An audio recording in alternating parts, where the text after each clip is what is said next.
Hey everyone, it's the Snowman with TooLoud2OldMusic.com. Welcome back to the collection. This week we have a special guest with us, and we're starting a new series where we're going to go in depth on an album. And this time we're going to start with some Queensryche. And we got my buddy Deke from the Distortion Den joining us. How are you doing, Deke? I'm good, Johnny. Thanks for having me on, and I'm looking forward to digging into some Reich with you. Yeah, I can't wait for this. What we're going to do is we're going to pick an album for him, and we're going to start with the EP. And then over the next few months, we'll go all the way up to Promised Land. And that's kind of where we're going to go. Because I think that's about where we both end our collection is Promised Land. At least I think I might go to Here and Now or Here in the New Frontier. I think I'll do that one. But yeah, I don't go any further past that. But Yeah, so I when did couldn't you even tell. first get into Queensryche?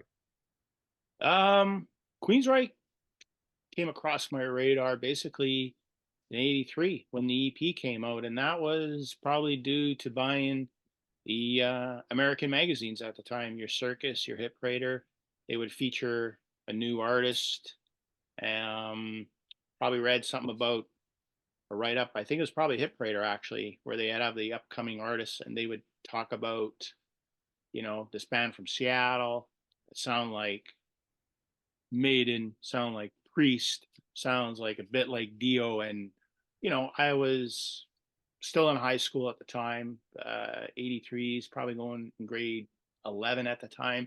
So I was just right at that age. And so then, buy a next issue of Hit Parader, and there's an ad for the Queensryche EP. And I know, Johnny, you have the album, and it's, for me, a lot of it is right there. The Yeah. art, the logo.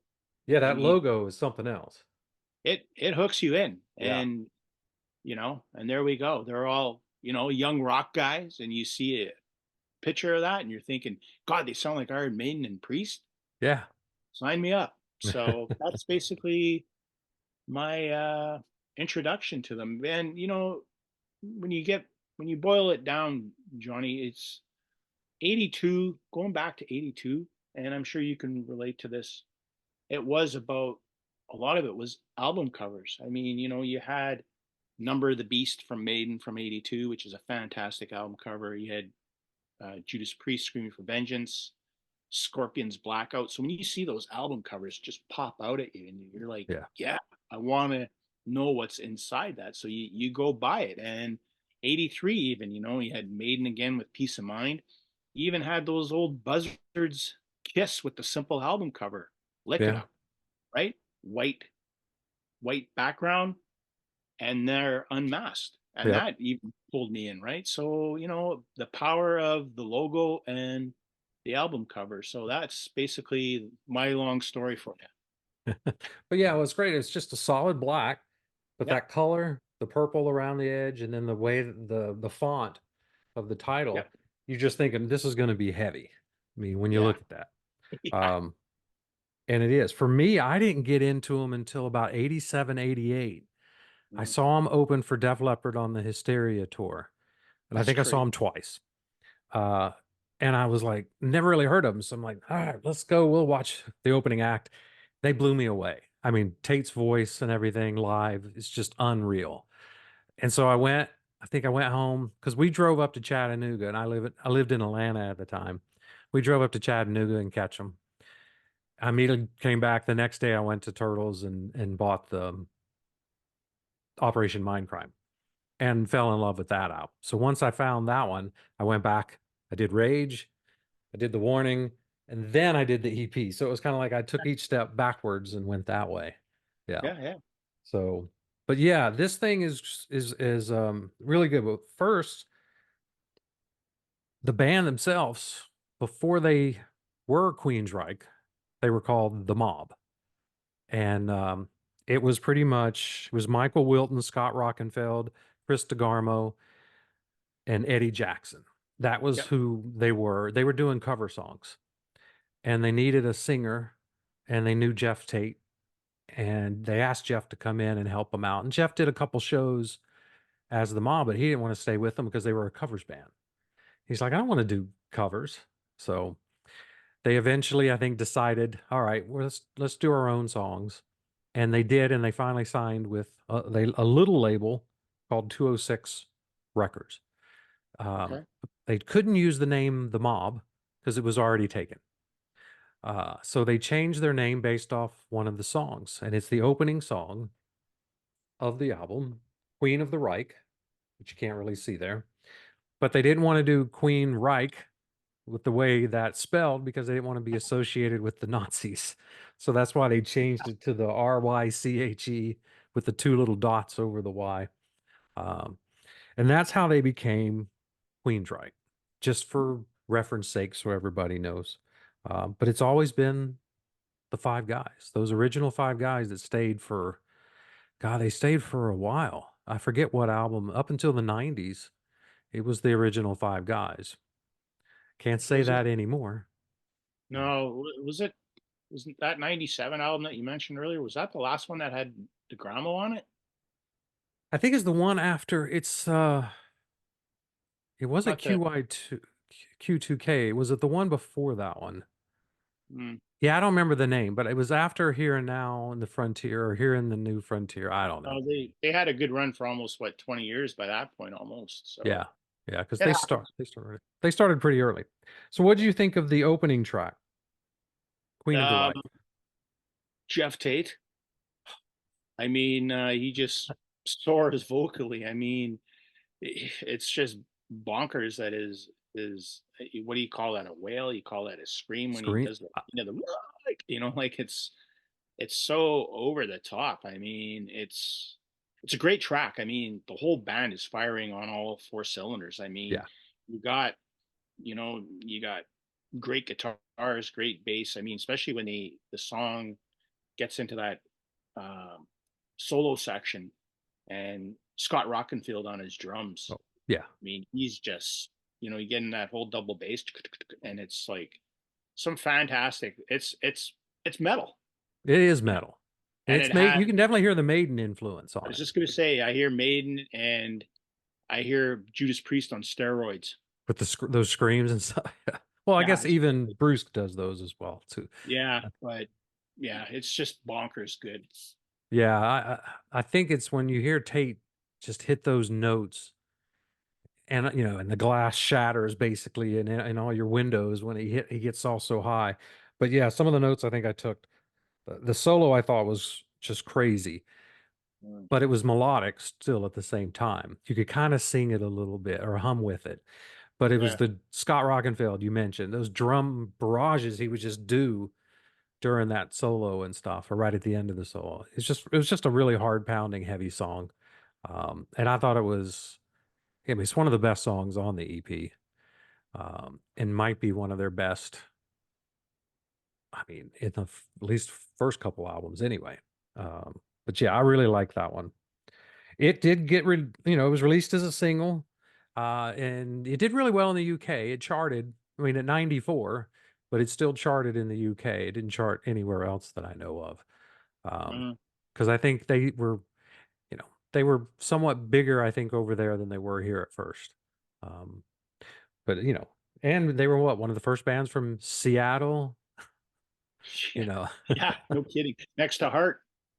Oh, that's true. Heart was. I forgot about that. But they Yeah. were probably Hart was probably 10 years earlier than them. So, Yeah. but yeah, when I think of Seattle back then, I think of Hart, Queensryche, and then we all know what happened once the early '90s rolled around. But the funny thing, you talk about the EP, the four songs, and I remember reading about them in the magazines at the time. They're opening up for I think Twisted Sister and Dio, and I'm thinking, how the hell these guys only play four songs in a show? Like, I was thinking, like, the crowd's probably going, Well, "What's this other stuff you you're just playing?" played your songs twice. Yeah, yeah. We're playing the EP twice. Yeah, it'd Yeah. fill up a 40 minutes, but kind of an interesting tactic to come out of the gate with just four songs. Yeah. And it was But kind of a demo yeah, that they used to go around. And I guess in 82 it came out under 206 Records. Then they got signed to EMI and they probably went in. I don't if anyone's got one of the 206 record, let me know. I would love to see what one of those looks like. there we Because I go. think that would be I think that's a rare one probably out there to find. Didn't even But know existed until you brought it up. So yeah. there you go. And then EMI, mine's an EMI. Mine is an original pressing because it's only got the 4 songs. It was 1988. They did a reissue of it and they added another song, and we'll get to that song Hmm. at the end. Um, but the second song on there was called Night Rider, Hmm. written this time. The first one was all DeGarmo. This one is DeGarmo on lyrics and Michael Wilton on the music. What'd you think about Night Rider? Good. It's the drums. It's basically a lot of drumming again and a lot of power riffs. Yeah. It's a good track, but I mean, compared to Queen of the Reich, it's It's a little let down, but it's a solid track. yeah, it's a solid try. I mean, I guess you can't write four Queens of the Reich, but Right. I mean, Queen of the Reich pulls you in. This song, Night Rider, you're kind of like, yeah, it's pretty good. Yeah. So it's Yeah. listenable, and It it's is. got It its is. moments for Yeah. sure. Yeah, I thought it was a heavier track, but it wasn't as fast. It was a little bit slower. To me, it felt like a little, I don't know, doom rock or whatever. It just felt a little darker to it. Uh, Yeah, but overall, it was still an okay song. I mean, yeah, um, and the solo in it again. Okay, all the solos on all of these songs are really great. And with Wilton and DeGarmo trading back and forth and stuff. Um, but I think there was some changes in the song too.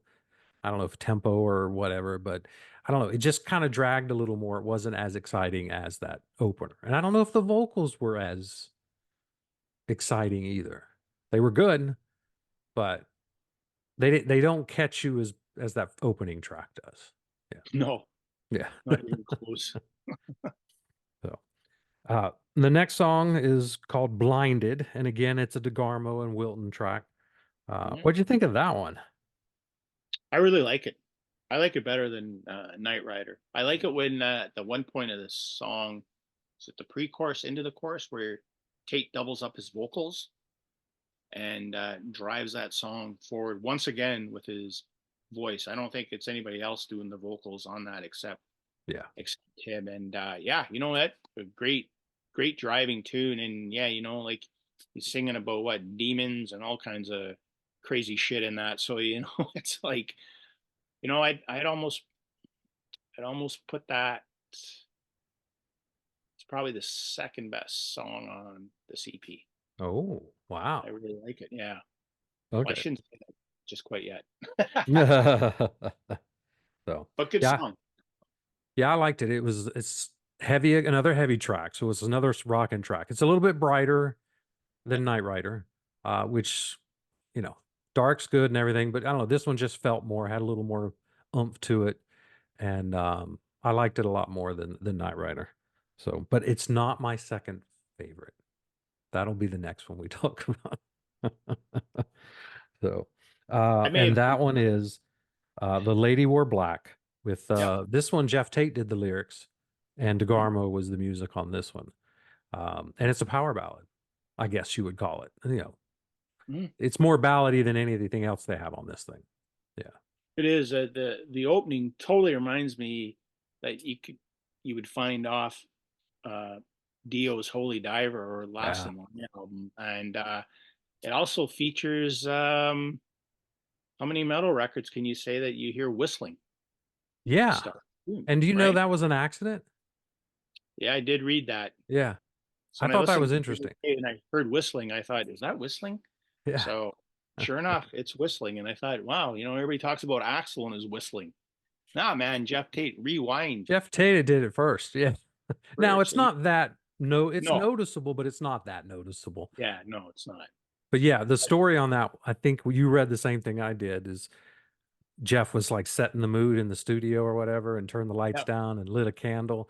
And while he was there waiting to get into that first verse, he just started whistling along with the guitar. And he goes, I'm so, he was like, I didn't mean to do that. I'm sorry. And they loved it. So they kept it in there. That's what I read. Um, yeah, so if that's true, I like that. I mean, because it's like sometimes those things you don't intend to do turn out to be the best parts of it. So the best bits, the best yeah. bits. Yeah, and it is a good song. I mean, it's I think it's pushing 6.5 minutes. Yeah, it's the longest song on there. Yeah, and Um, it kind of, has a little bit of a, yeah, you the know, choruses really kick. I mean, they're really turned up a notch, and then the verses are a little laid back more. But to me, it's as far as an overall vocal performance, I think it's Jeff's best.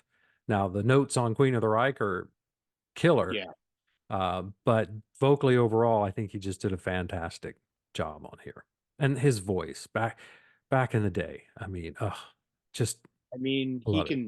and it shows you between the first song to the fourth song, he could change gears with his Yeah, larynx, right? Like, yeah, like he was, blowing out your earlobes on Queen of the Reich, yet he's dialing it down to a certain extent on Lady Wore Black. yeah. He's whistling, for God's sakes, that even sounds cool. So, like, and you're right. I mean, he was one of the guys. I mean, when he first showed up on my radar, I thought, yeah, and he's right up there with Halford and Dickinson and da da da da. And he's only got 4 songs, but Yeah. Queen of the Lake, I mean, that was getting them all kinds of attention. So the Lady Yeah. Wore Black, yeah, that's good. I might have to go with that as a second. I don't know, but I was always partial to Blinded. So No, Blind is good. I mean, it's a close. But definitely I think Knight Rider would be the least on that one, and then the other three are fantastic. So yeah, now, did you get a chance to listen to Prophecy? did not, sir. Okay. On their 1988 reissue, they Mhm. added a song called Prophecy. And from my understanding, the song was written during the Warning sessions. There's the first album, but it actually didn't get recorded until Rage for Order. But it got Uh, cut. It didn't make the album. So they on the reissue they used it for that. Now when you listen to it, you know it's from Rage because you can tell that tone and everything is definitely from that era of the band. What did I write? Let's see. The opening riff is fantastic. It's fast paced. I said the tone is obvious for Rage. The chorus, the only downside to it is the chorus and the verses. There's not much delineation between the two. It's hard to sometimes notice, oh, wait a second, I'm in the chorus. I'm not in the verse anymore. That's the only thing, but it's still a great song. And when we get to Rage, we'll talk about all that sound and everything. So, uh, plus their wardrobe. oh, well, yeah, and you don't get to see the wardrobe here. It's not No, outrageous. This just looks like a metal band. We'll talk about those outfits as we get moving we shall. on. Yeah. So, Yeah. but and then in 2003, they did another reissue of it, and it didn't have Prophecy, but they added like a live show at the end of it. I do Oh, not have that one, um, but I know Apple Music had that one as well. is that Uh, a live show from '83 on there? I think from back in early day. I don't know the actual. Let me take a look. I've got it open. Let's see if Wow, it says. Yeah, 1984, August 5th from Japan. neat. So that's kind of one I might want to start seeing if I can find Yeah. because that's early. Or I mean, let's see. Did they do more songs than the four? Let's Yeah, see. no They kidding. did. Okay. They did some from it was a mixture of the warning and stuff as well. Mm. Those songs. So So they're road testing. yeah. Yeah. Yeah. So Yeah. Cool. and That's pretty neat. yeah. So overall, how would you rate it? On a on a score out of 5, Sure. Sure. mm, I'd probably give it a. I'd give it a 4. Yeah. Yeah. Yeah, because it's got three out of the four songs are great. Then the fourth song's not bad. Uh, and even you add Prophecy on there, it it doesn't take away from the album either. So yeah, I think that's probably a solid score is a four. I would think because it's between a 3.75 and a four. It's somewhere in that range, or And three and you're a half. really putting me on the spot here, Johnny, trying to throw down ratings on top of this stuff too. I'm going to be prepared for a Yeah, warning. be prepared for the next one. So, all right. Do you have anything to add on this album? Like I said, if you find this one out there, I think it's Mm, worth picking up. You get a good taste of their the beginning of the sound and the beginning of Queensryche. And if you know anything about them, you see where they can go. And it's just yeah. going to be interesting to see the progression from album to album as we go through this. So Yeah, and really no two albums sound alike. So that's what's not the fun. even close. So it's going to be a good series, and I'd like to thank Johnny for inviting me on his show. Which all my pals that are watching, push that subscribe button for him Yes, and thank you. put it down for him. And yeah, I mean, this is as much fun for me as it is you to talk about a band that's everybody kind of knows, but they a lot of people focus on the '80s bands. Like we talked before we pushed Right. record, Rat, Dawkins, Warrant, Crew, and we thought, you know what, let's just do a little chat on Queensryche and talk about their albums because, like I said, no two albums sound alike. No No. two wardrobes are alike. No, they So do it's like change it up. Yeah. you change it up, man. Yeah. And yeah, I'm looking forward to this, Johnny. So yeah, it's gonna be a fun ride. Well, thanks, Deke. And for everyone out there, go to the Distortion Den on YouTube. Check out Deke's shows. He's interviewed some great rock stars. You'll really enjoy those. And then we will probably do this maybe once a month. Or, if we feel up to it going faster, maybe we will. But for now, it's going to be once a month. But next week, come back. We'll have another. I'll have another show for you. And I want to thank everybody for watching. Hit like and subscribe, like Deke said. And we'll see you next week on the collection.